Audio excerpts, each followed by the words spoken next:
Durante décadas, el nombre de Yolanda Varela fue sinónimo de elegancia, presencia escénica y belleza, que parecía inmune al paso del tiempo. En la época de oro del cine mexicano, su sola aparición era celebrada como un acontecimiento. Sin embargo, pocos sabían que detrás de esa imagen impecable latía un miedo silencioso, el temor de que un solo accidente, un solo instante fuera de cámara, pudiera derrumbar todo lo que había construido.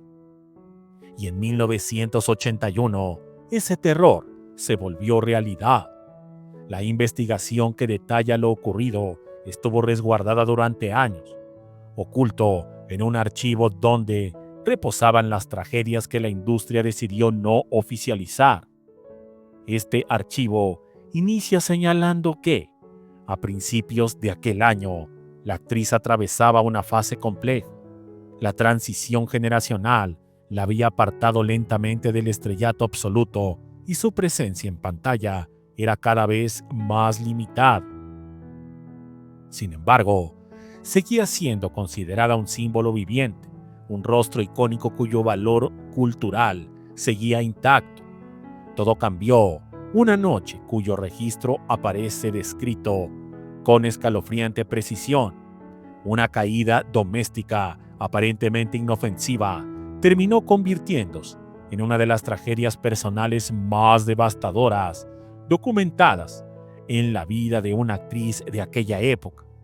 Según el informe médico original, la caída provocó un corte profundo cuyo recorrido partía desde la zona inferior del ojo izquierdo y descendía diagonalmente hasta casi rozar la barbilla. La descripción es tan cruda que muchos archivistas se negaron a leerla completa, pues se afirmaba que la piel literalmente se le caía. El informe interno afirma que la herida no solo fue extensa, sino irregular, violenta, causada por el filo de un objeto no identificado en el documento. Se necesitaron puntos de sutura, injertos temporales y procedimientos de emergencia. Nada funcionó como debía. La cicatriz resultante era visible incluso con maquillaje profesional, incluso con la luz tenue, incluso con filtros cinematográficos.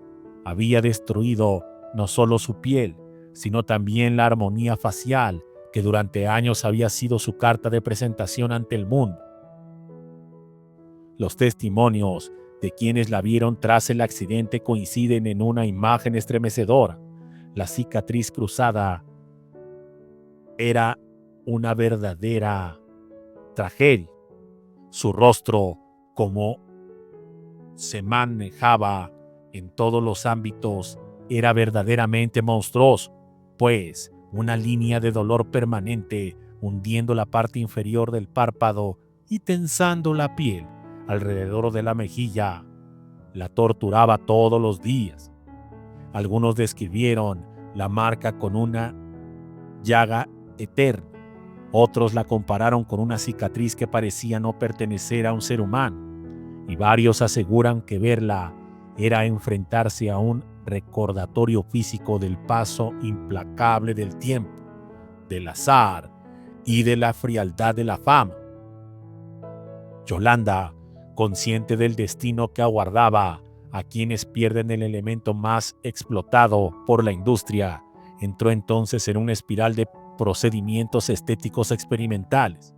Pasó por consultorios clandestinos, clínicas de renombre, tratamientos improvisados y técnicas que en ese tiempo apenas se consideraban seguras.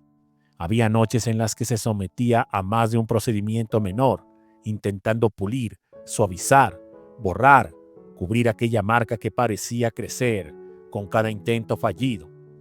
Cada intervención le arrebataba algo: dinero, tranquilidad, estabilidad emocional. Las fracturas comenzaron a acumularse mentalmente, como también así su cuenta en el banco, con una velocidad aterradora. Su fortuna, fruto de décadas de trabajo exhaustivo, se desvaneció en silencio. No hubo focos rojos públicos, no hubo titulares, No hubo alarma mediática. Su caída financiera fue tan silenciosa como lo fue su accidente, pero igual de devastadora. Testigos señalan que para cuando llegó 1982, Yolanda se encontraba prácticamente en bancarrota, sin recursos para seguir tratando la cicatriz y sin ofertas laborales que se ajustaran a su nueva realidad. Es en este punto donde el expediente adopta un tono sombrío y fatalista. La industria, siempre hambrienta de juventud y perfección, no tuvo piedad. La actriz, que alguna vez fue considerada imprescindible, se volvió prácticamente invisible.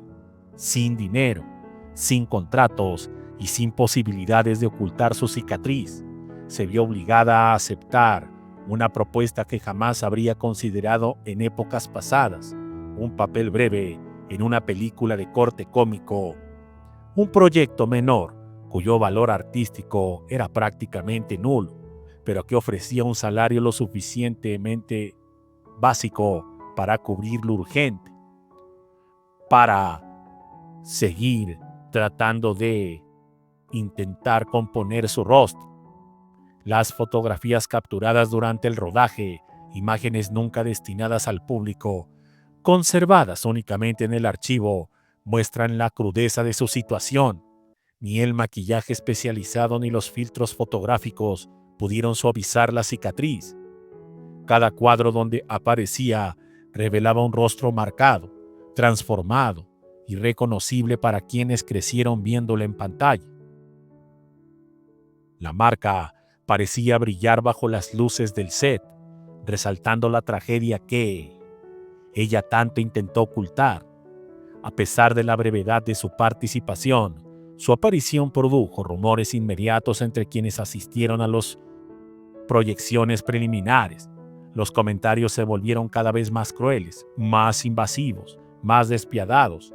Se hablaba de una mujer desfigurada, de una actriz que había perdido no solo su belleza, sino su esencia, su lugar, su propósito dentro del cine. Críticos internos señalaron que ella aparecía en pantalla con una mirada vacía, como si cada toma confirmara el fin definitivo de su carrera. Lo peor no fue la reacción del público selecto, sino la falta de reacción de la industria. Nadie salió en su defensa, nadie pidió empatía, nadie se atrevió a mencionarla en ningún momento.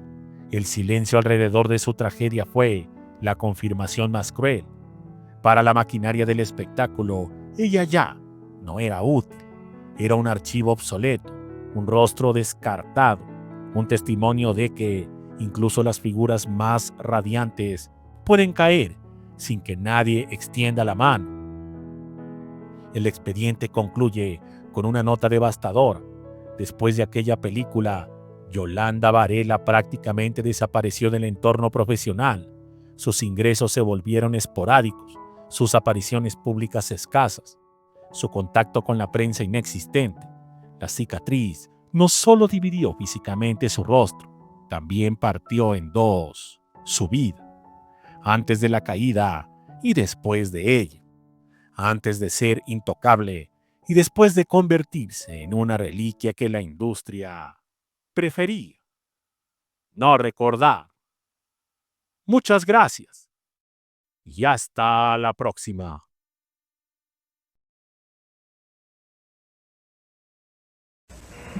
Eva, tengo usted.